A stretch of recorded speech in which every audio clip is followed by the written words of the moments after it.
Shalom Bapak Ibu Saudara yang dikasihi Tuhan. Apa kabar kita pada pagi hari ini? Saya percaya kabar kita itu selalu dahsyat luar biasa, sebab kita punya Tuhan yang luar biasa. Pagi hari ini kita akan belajar firman Tuhan tentang terbebas dari hutang dalam 2 Raja-Raja pasal 4 ayat 1 sampai ayatnya yang ke-7. Setiap kita itu punya masalah masing-masing, termasuk kita punya masalah tentang hutang.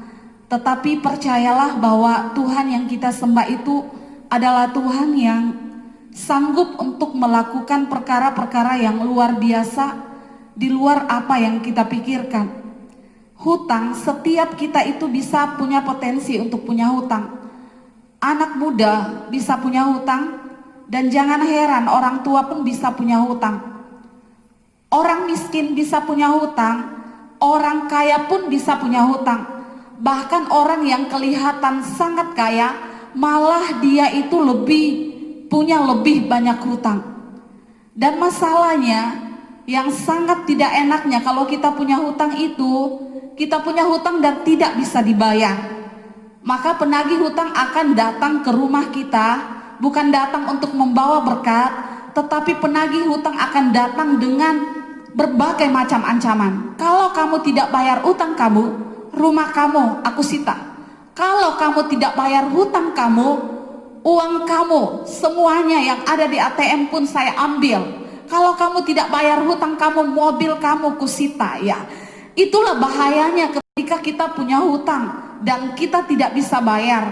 Dan saat ini kita belajar firman Tuhan tentang seorang janda. Janda ini punya masalah yang sangat komplit, di mana suaminya itu mati. Suaminya mati tidak meninggalkan harta warisan untuk istri dan anaknya, tetapi suaminya mati itu dengan meninggalkan hutang yang begitu banyak bagi istri dan anaknya. Dan satu ketika dia didatangi oleh penagih hutang, dan penagih hutang ini mau ambil anaknya, kedua orang anaknya, karena dia sudah tidak bisa bayar hutang. Hati sebagai seorang ibu itu sangat terpukul. Suami Tuhan sudah panggil, penuh dengan hutang, dililit oleh hutang. 2 anak yang dimiliki pun akan diambil sebagai budak untuk membayar hutang. Tetapi kita melihat Tuhan yang kita sembah itu Tuhan yang tidak pernah membiarkan kita sendiri. Tuhan yang tidak pernah membiarkan kita larut terus dalam masalah, tetapi Dia Tuhan yang selalu memberikan jalan keluar. Bahkan Dia Tuhan yang sanggup untuk melakukan segala sesuatu lebih dahsyat dari apa yang kita bayangkan.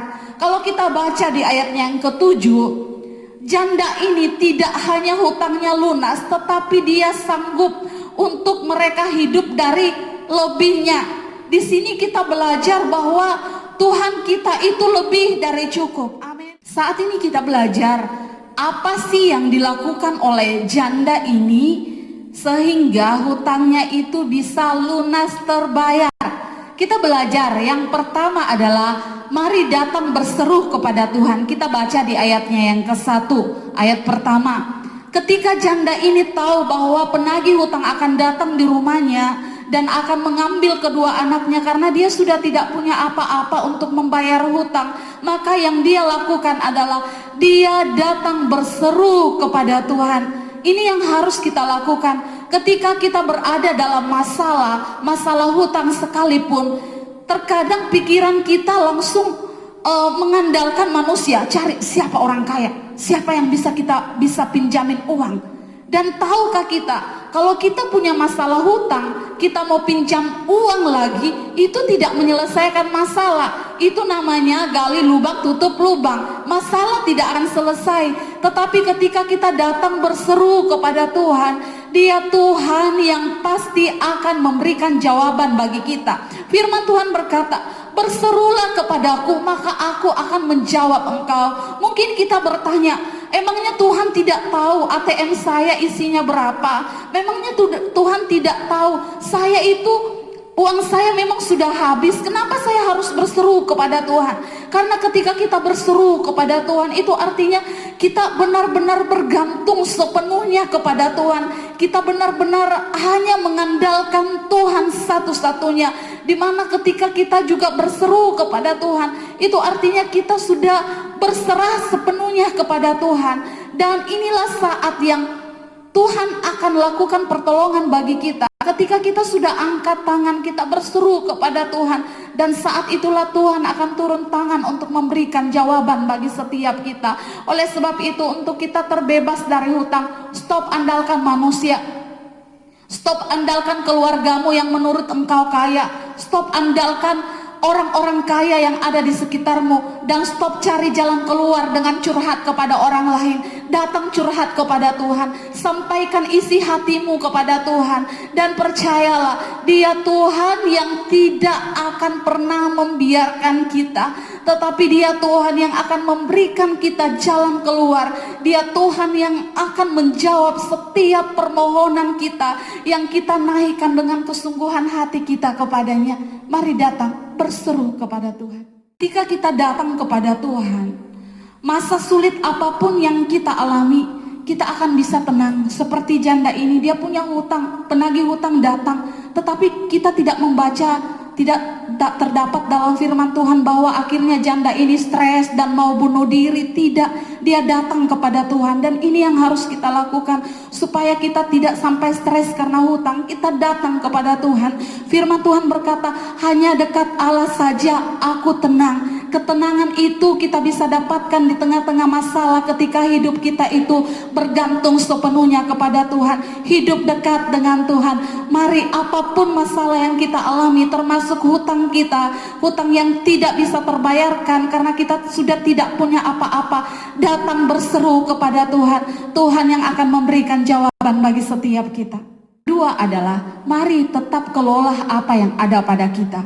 Ketika Elisa tanya kepada janda ini, apa yang ada padamu? Janda ini langsung jawab, tidak ada apa yang ada padaku, aku tidak punya apa-apa. Inilah yang terkadang yang kita biasa katakan ketika kita dililit hutang, kita merasa kita sudah tidak punya apa-apa lagi. Padahal Tuhan minta itu yang ada pada kita. Kelola apa yang ada pada kita, bukan apa yang tidak ada pada kita. Ini yang harus kita tahu. Dan kita percaya ketika hal kecil sedikit pun, ketika itu ada di tangan Tuhan, maka perkara yang kecil akan menjadi perkara-perkara yang dahsyat luar biasa dipakai oleh Tuhan. Apa yang ada pada janda ini? Hanya sedikit minyak dalam buli-buli. Dan dari minyak inilah Tuhan melakukan mujizat yang luar biasa. Apa yang ada pada kita saat ini? Walaupun itu kecil di mata kita, kecil di pandangan manusia, tetapi ketika itu berada di tangan Tuhan, Tuhan sanggup melakukan perkara yang luar biasa dari hal-hal yang kecil. Mari kelola apa yang ada pada kita. Yang ketiga yang harus kita lakukan untuk terbebas dari hutang adalah kita harus taat pada firman Tuhan. Kita lihat ketaatan janda ini di ayatnya yang ketiga. Ketika Elisa itu perintahkan dia untuk pergi meminjam bejana-bejana yang kosong kepada tetangganya. Hal ini sebenarnya sangat sulit untuk janda ini lakukan. Karena dia bisa berpikir, aduh saya kan sudah punya utang. Masa saya harus pinjam lagi bejana yang kosong? Apa kata orang? Dan bisa dipastikan bahwa janda ini dia sudah punya hutang sama tetangga-tetangga. Tetapi malah Elisa ini suruh dia pergi ke tetangga. Ini hal yang sangat berat. Tetapi kita lihat janda ini dia tetap taat. Dia tetap melakukan apa yang menjadi perintah dari hamba Tuhan ini. Dan disitulah letak Tuhan melakukan mujizat. Jadi Tuhan juga ajarkan kepada kita bahwa ketika kita punya hutang dengan orang lain, kita punya masalah dengan orang lain, jangan pernah menghindar dari orang itu. Karena kita tidak bisa beres dengan Tuhan kalau kita tidak beres dengan manusia. Tuhan mau, hei janda, kau harus beres dulu tetanggamu, kau harus sampaikan dulu kepada dia. Jangan melarikan diri dari masalah, jangan melarikan diri dari hutang. Hutang itu bukan untuk dihindari, tapi hutang itu harus dibayar. Banyak orang, kenapa masalah hutangnya tidak selesai-selesai? Karena dia selalu menghindar. Kalau orang yang berhutang sama dia sudah telepon, tidak angkat-angkat telepon, tidak mau angkat telepon. Bahkan bukan orang yang berutang pun yang telepon dia sudah tidak mau angkat. Karena apa? Dia mau lari dari masalah, dia menghindari orang yang kepadanya dia berhutang. Jangan heran kita melihat orang-orang akhirnya tidak mau bertemu dengan kerabatnya lagi, padahal dulu dia akrab, tapi kok sekarang tidak akrab ya? Karena menghindar dari hutang. Kau taat melakukan firman Tuhan, meskipun itu berat, engkau harus beres kepada siapa engkau berhutang. Jangan menghindar dari hutang. Hutang bukan untuk dihindari, tapi sekali lagi hutang untuk dilunasi. Haleluya. Yang keempat adalah tingkatkan kapasitas kita untuk menerima. Di ayatnya yang ketiga, ketika Elisa perintahkan kepada janda ini, engkau pergi kepada tetanggamu, pinjam bejana-bejana yang kosong, tetapi jangan terlalu sedikit. Itu artinya Tuhan itu sanggup memberikan banyak. Dan berkat Tuhan itu diberikan kepada janda ini tergantung dari kapasitasnya dia untuk menampung berapa. Kalau dia pinjam hanya 5, maka Tuhan akan memberikan 5. Tetapi kalau dia meminjam lebih banyak, 500, 200, bahkan 1000 pun, maka dia akan menerima yang lebih banyak. Oleh sebab itu, tingkatkan kapasitas kita untuk menerima berkat Tuhan. Di masa sulit sekalipun, mari tetap percaya bahwa Tuhan itu sanggup memberikan yang lebih dahsyat kepada kita. Janda ini dibatasi, berkatnya dibatasi lewat seberapa bejana yang ia siapkan. Mari siapkan wadah yang dahsyat untuk menampung perkara-perkara yang dahsyat dari Tuhan. Punyalah iman yang radikal untuk menerima perkara-perkara yang luar biasa dari Tuhan. Tergantung dari kita, seberapa besar daya tampung kita, sebesar itu yang Tuhan akan berikan bagi kita. Siapkan wadah yang besar, maka engkau akan menerima berkat yang besar dari Tuhan. Kita percaya Tuhan yang disembah oleh janda ini adalah Tuhan yang sama yang kita sembah siang dan malam. Kalau Tuhan sanggup untuk melakukan perkara yang dahsyat bagi janda ini, percayalah Tuhan sanggup untuk melakukan perkara yang dahsyat bagi hidup setiap kita. Tuhan sanggup membebaskan kita dari hutang, bahkan kita akan hidup dari lebihnya. Oleh sebab itu kita belajar, pertama, mari datang berseru kepada Tuhan. Kalau ada hutang, jangan pusing pikirin orang kaya, siapa yang bisa menolong, tetapi datang berseru kepada Tuhan. Kemudian yang kedua, kita harus mengelola apa yang ada pada kita. Sedikit apapun yang ada pada kita, Tuhan mau kita kelola itu. Karena Tuhan tidak pernah cari apa yang tidak ada pada kita. Sekecil apapun, kalau itu ada di tangan Tuhan, itu akan menjadi perkara-perkara yang luar biasa. Kemudian yang ketiga, kita harus taat pada perintah Tuhan. Meskipun itu sulit untuk kita lakukan, tetapi percayalah ketika kita mau taat, ada berkat Tuhan, ada berkat mujizat dari Tuhan. Kita harus bereskan kepada siapa kita berhutang. Kita harus bereskan hubungan kita dengan orang yang kita hutangi. Karena tidak bisa kita beres dengan Tuhan kalau kita tidak beres dengan manusia. Mari taat. Kemudian yang keempat adalah tingkatkan kapasitas kita untuk menerima berkat. Karena seberapa wadah yang kita siapkan, itu yang Tuhan penuhkan. Seberapa besar kepercayaan kita kepada Tuhan. Perkara dapat ku tangguh di dalam Dia yang memberi kekuatan.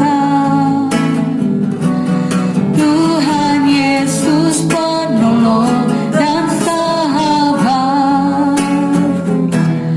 Tetap percaya Tuhan setia.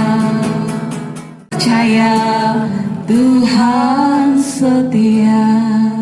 Mari tetap percaya, hutang sebesar apapun Tuhan sanggup untuk menyatakan berkat-Nya bagi kita. Lakukan kebenaran firman Tuhan seperti seorang janda ini.